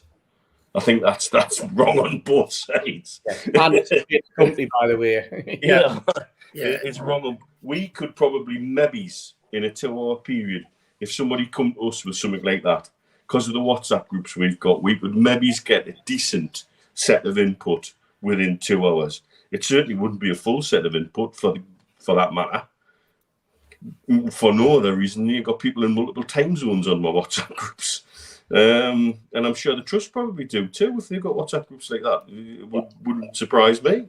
And so there's a lot of things that could have been done better, but you know what? There's a lot of things I could have done better. We could all do things better. It boils down to this, and Steve's already hit the nail on the head, that trusts succeed when clubs are in the shit. Trusts succeed when you've got an angry fan base who want blood. Yeah. Trusts succeed when you've got a club that's about to go out of business and somebody's turning around to the fans with a begging bowl saying, can you dig us out of the shit we've got you into, please? That's when trusts succeed. Trusts rarely succeed when everything's rosy in the garden. And that's the challenge of whoever comes into this board, is to keep the trust relevant for what it is for their members during a time of harmony and happiness. My view about the Supporters Trust should be the club's most important critical friend. It should be the body that the club can go to and ask a tough question and get tough love back off and steer them in the right direction. Now, I mentioned a meeting I was involved with this week. Matt, the new supporters liaison officer, by God, you've got a job in front of you, kidder. I gather you've been given an empty office with cobwebs in, with a PC with Windows 95 on it. Hey, that's my old computer when I worked there. Probably. And basically the square root of fuck all to start from. And you're trying to put stuff into place. You've got a big job ahead of you, kid. Good luck to you. You seem like a really canny lad, and your head's screwed right on. And I think he's going to be borrowing models from around the world. I know he's been involved in different areas of football across Europe over time. So he'll have a good handle on how the vision he sees about communication with the fans, and about the fan advisory board and its makeup, and then about the parallel fans forums. He has an idea to run alongside the fans advisory board, etc., etc., etc. And I think these things are going to be interesting, have the potential to be innovative and cutting edge, and why the hell not? Where that should be Newcastle United now. And how he wants to bring that forward.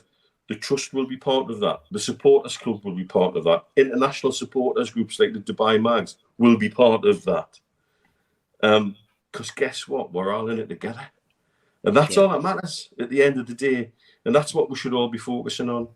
So I think whatever's triggered this new round of elections says to me there's been a definite sea change within the trust at board level. I'd be interested to see how many of the members actually vote as well, because we've seen, what's something that's concerned me when I've seen previous voting numbers were those elections actually quorate in the first place, which, I'm getting into technicalities and it probably sounds like I'm sniping and being a bit of a dick. And I'm really not doing that for any other reason than it's got to be right. And if it's not right, people have got to own up to that and own it. And it frustrates me when people dance around the flowers, trying not to own it. Absolutely. When you've got an organisation with 12,000 members, but at the same time there's less than 1,000 of them are active and even replying to an email to vote for half a dozen people, in that type of thing. That questions the whole setup and whether they've got the setup right. And no doubt whoever comes in and whoever takes on this responsibility of representing the members, that's the sort of thing that they're going to have to address. Go on, George, you had a point to make before we move on. Yeah, well, I'm sitting listening to Steve and Neil, and they're selling themselves short. When they were involved in the trust, I used to go, like a lot of other fans, to things like the road shows where they engaged with the fans. They engaged with the fans in Barnard Castle, up in Berwick, down in South Durham and across the northeast. And it was brilliant. But everybody that went to them knew who the trust were and who they were. And if you don't have that kind of engagement, you've got no chance at all. And that's my beef with the current group is I don't know anything that they've done or tried to do that would persuade me to get off my backside and go and listen.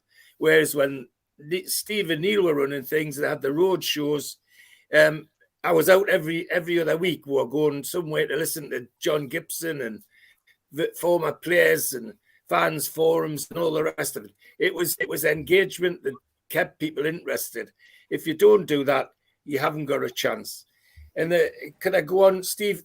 There'll be lots of questions about supporters in Singapore. There's a huge group of supporters in Singapore because of our university. Every year, hundreds of students come from Singapore to study in Newcastle, and a lot of them go back as Newcastle fans. I know when I used to visit the shipyards in Singapore, Sembawang and Wessels, Kepler vessels, when I went through the yard with the managing director, there was heads popping out of the holes all over the ships and saying, how the lads doing, how's Kevin and all this sort of thing, especially when the entertainers were on. The Newcastle mad out there, absolutely Newcastle mad. And there's a huge group. In fact, the one that they mentioned on the strap, I got my magnifier out and read it, and it said that he'd been supporting them since the 1990s. What he didn't say was from the 1990s when he was a student in the Department of Naval Architecture at Newcastle University. There's a huge group out there.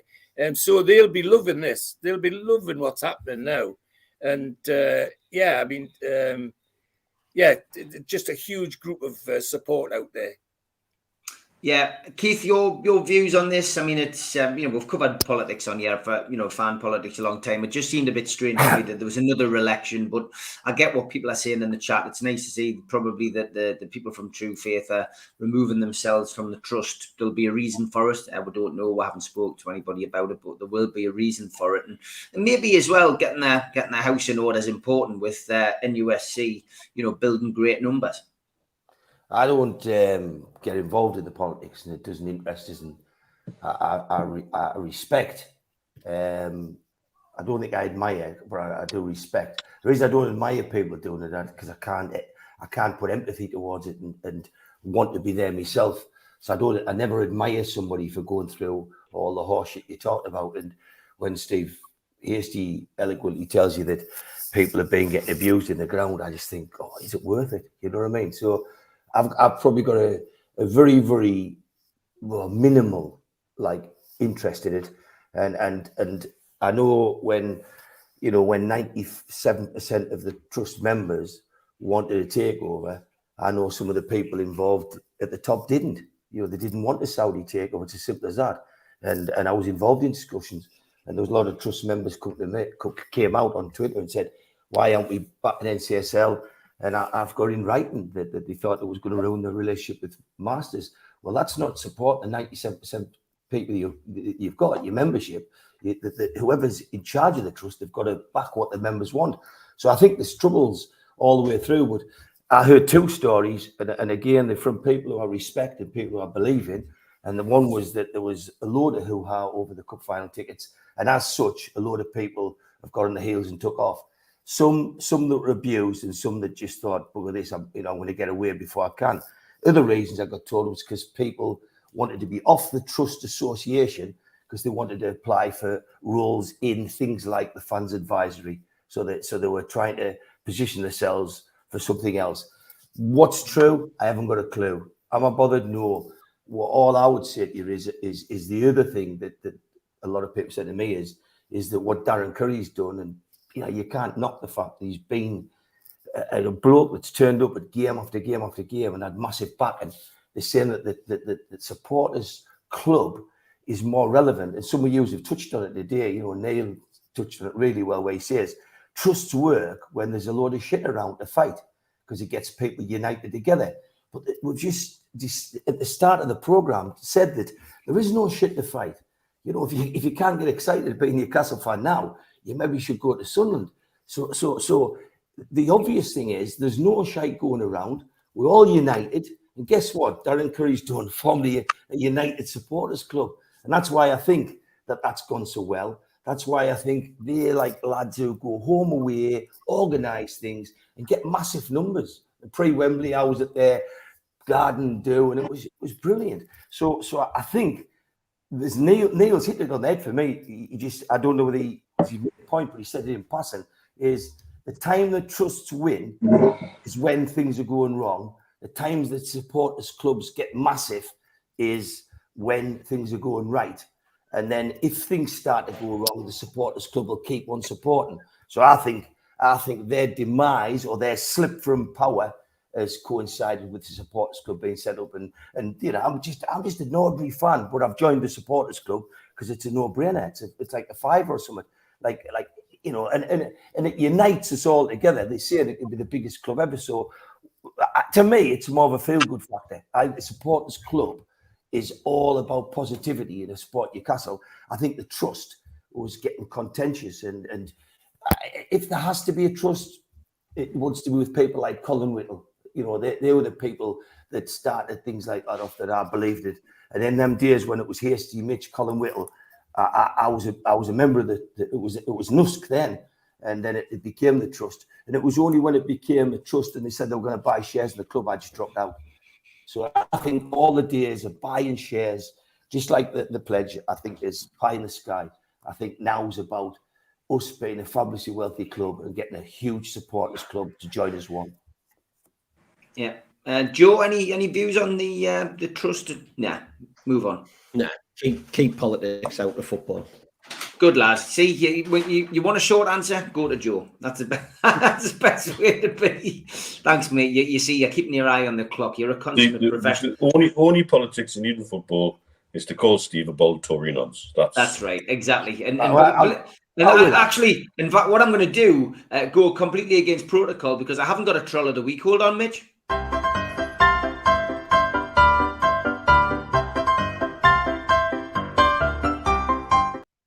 All Tory nonce. Oh, thanks.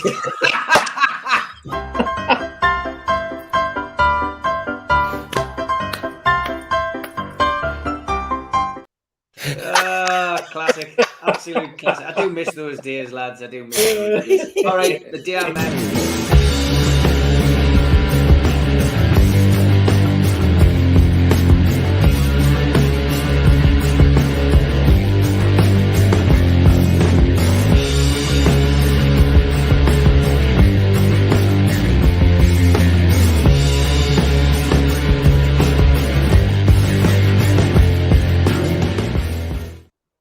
The day I met, we're asked you to send in photographs of you meeting somebody from Newcastle United, past or present. This one was from David Laws. He says, I met these two amazing lads on Ward 9 at the RBI just before Christmas when the team were visiting the Pooley children on various wards. Really good crack. And Jacob Murphy is one gem of a lad. By the way, I'm the big one in the middle. And there is Jamal Lascelles as well. But Davy Laws, thanks for sending that one in, mate. And Mozza with a late shout, who I did see at the match with Alan last night. Lovely photograph, and it was great to see the ladies on the pitch last night, getting the applause from those who stay in the ground at half time, and it was just great to see a bit of silverware in the trophy. So well done, lasses, and well done, Mozza and Alan, for getting that photo. Any photos of you meeting people past or present from Newcastle United? Send them in, and I can annoy people by playing this music.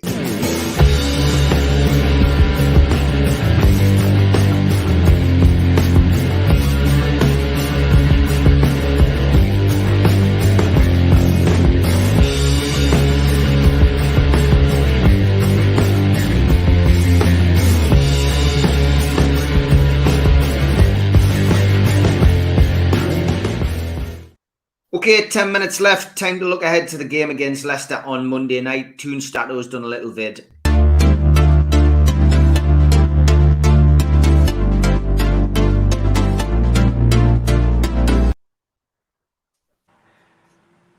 Hello, amigos. What a win last night. 4-1 against Brighton. Our 11th home win of the season, which equaled our best home record since 2003. When we won 15 home wins for the entire campaign. Of course, our best ever season at home is 95-96 when we won 17, but at least we can make it 12 in the upcoming game against Leicester. If we beat Leicester, it's gonna be for the 4th consecutive time after we won last year the game at St. James's Park. We beat them in the League Cup this year. And of course, we won the game at King Power Stadium on Boxing Day. We haven't beaten them 4 times in a row since 1959. Of course, points-wise, we can still get to 75 for the season, which is going to be our second best ever season in the Premier League, again after 95-96 when we finished on 78 points and we famously lost the title in the last weeks of the season. When it comes to goals scored, we have scored 67 so far, which is still very far away from our best achievement, 82 in 93-94, but we can beat our achievement from 96-97 when we scored 74, so we need 7 more goals in the remaining 2 games. But the most important stat, of course, is that 3 points will bring us to the Champions League after 20 years of waiting. Callum Wilson is on 38 goals.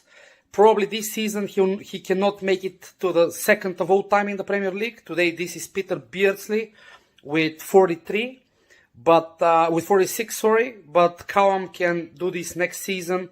Of course, he has some way to go to reach Alan Shearer, who is number one in the Premier League with 148 goals for us. How are the lads? Great stuff. I'm waiting for somebody to clip that video there of our Toon Statue, because at times it did look like he had Mickey Mouse's ears on the top of his head. So I'm sure there'll be somebody clipping that for their lookalike next week. Anyway, before we ask the lads their predictions, we will play Toon Tipsters music.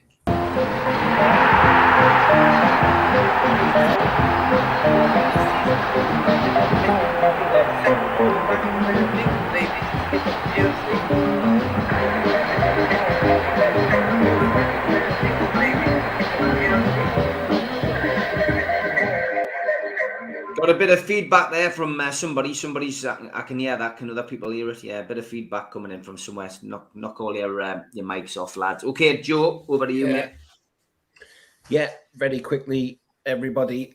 Some quite weird prices tonight for this game, but I guess what that essentially means is that the bookmakers are also joining us in Europe next season. If you think Newcastle will win on Monday night, we are 7-20. So if for every 20 quid you put on, you'll get 7 back. Leicester are a huge 7-1, and the draw is 4-1. So essentially, the bookies have got us picking 3 points up, and there's nothing to suggest that won't be the case. 1-0, 8-1, 2-0, 13-2. You can have 10-1 for the Penmen, and I'm going big, 4-0, 16-1, because I think we'll steam them. 0-0, 18-1, ones each, 17-2. And if you think the wounded Leicester City will get a result, you can have 25-1 for 1-0 and 50-1 for 2-0. Naturally, Alex Isak and Callum Wilson are joint favourites to score any time in the game. And I did notice that a Callum Wilson hat-trick is coming in at a relatively short 10-1. So he is fancied to hit the back of the net. Anthony Gordon, 11-5 to break his duck. Sven Botman, 14-1 to do the same. And our alleged Toon targets for the summer, James Maddison, 17-5, and Harvey Barnes, 18-5. Very quickly, the Champions League qualification odds are all but done. Newcastle are a massive 1-20. Manchester United 1-5, and Liverpool 5-2. So there's value there if you think that the Liverpool Reds will tip the Manchester Reds to the 4th place. Relegation, Leicester City are basically nailed on at 1-8. Leeds 2-5. Nottingham Forest 5-2. So if you think Leeds will get out of it, Forest will be the ones to go. And Everton are just over 3-1. I noticed somebody earlier on mention who do we think will go up next season, and the bookies have installed Luton as the favourites to join us in the Premier League next season. I don't have a Super 6 update, but the penultimate Super 6 week next week, get your predictions in. It's very, very close at the top of the league for the 500 quid prize. Look after your money, guys, and bet sensibly. Don't touch Newcastle because it's daft money. Thank you. Okay, we're going to go around the table just to find out what people think the result's going to be. So over to you, George. I've got to go and wash my hair quickly before I go out. 3-0 Newcastle. I think it's I'd be amazed if it was any less than that. Okay, Keith, what about you, mate? I don't think I watched Leicester the other day and I didn't know that he played like a team that was in the trouble they were in. I looked at Maddison and that Sabosley looks much better player. I hope we go abroad and get signings. I don't think Tielemans got the legs to play down midfield. I just think we should turn them over. I think Brighton's a much better team. We could have been 5-1 last night, so I'm going to go Newcastle 5, Leicester 0. 5-0. Okay, Mitch, have you got the dice? Got the dice. Go for it, mate. The dice calls out 2-0. 2-0, which is what I've took. 2-0. I said 2-1 last night, and I said 2-0 for Leicester. We put a shift in like we did in that first half again against Leicester.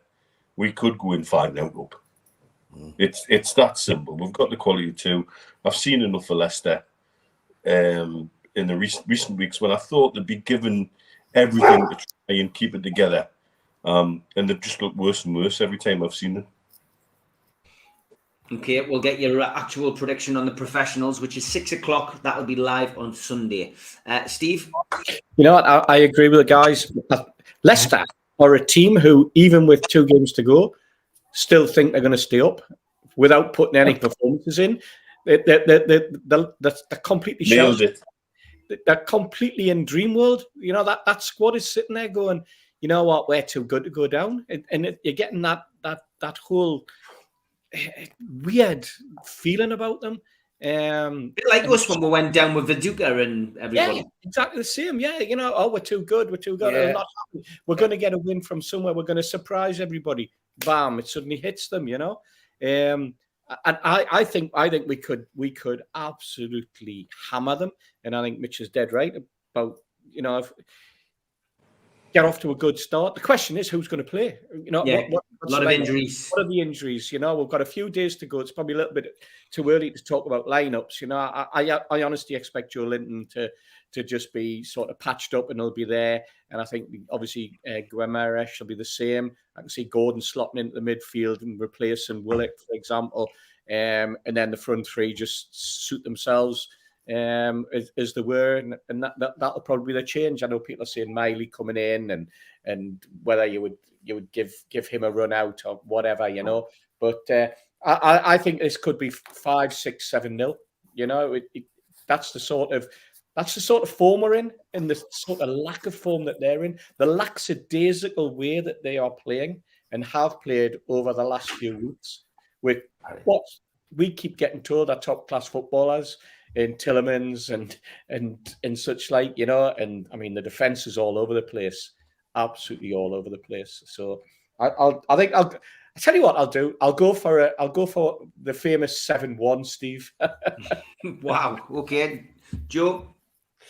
11-2, Barry, Aston Villa to win at Anfield. I think we'll win 4-0. I think Sven Botman will score all 4 of them. We're under the lights. We're unbeatable. We're going to Europe. So yeah, anything less than 4, and I'm ripping my season ticket up and throwing it at Eddie Howe. And singing, you don't know what you're doing. Can I say something? Yeah.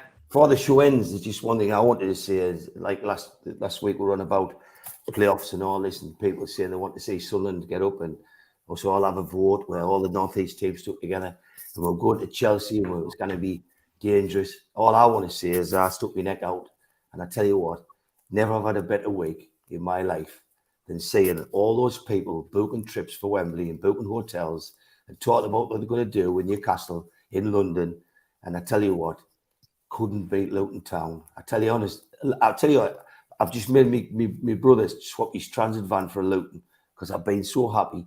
And I just want to come on the show and say, if any Newcastle fans out there, I got loads of texts later. Rob Bailey and them said, I'm with you on the Sunderland thing. They're down there now and they're going to lose players. They're going to lose Stewart. And I tell you what, all the cackle and noise, I couldn't have a nicer bunch of people. Got that off his chest. Good luck to Gateshead at Wembley. And a lot of people saying that in the chat as well. Dunnell and Tom Dixon in particular. Good luck. Hope they bring the trophy back home. I am back on a pre-record in the morning with George. Those were the days, 10 o'clock. So your next live helping of NUFC Matters is on Sunday at 6 o'clock with the professionals. Enjoy your weekend. But thanks again to Andre, to Joe, to Steve, to Mitch, to Keith, and to George. But to you in particular, nearly 600 watching tonight. As always, we never take you for granted. Hit the likes, the little thumb under the video on your way out. Have a great weekend. Enjoy the sun, and I'll see you live on Sunday. Cheers, everyone. Monday. A big thanks to all our sponsors: Skips and Bins, telephone 0800 25 45 25 3, email inquiries at skipsandbins.com, website skipsandbins.com, easy contract free and pay as you go waste collection. A big thanks to Mr. Vicky's sauces, which are handmade in Cumbria. You can find them at their website, mrvickies.co.uk.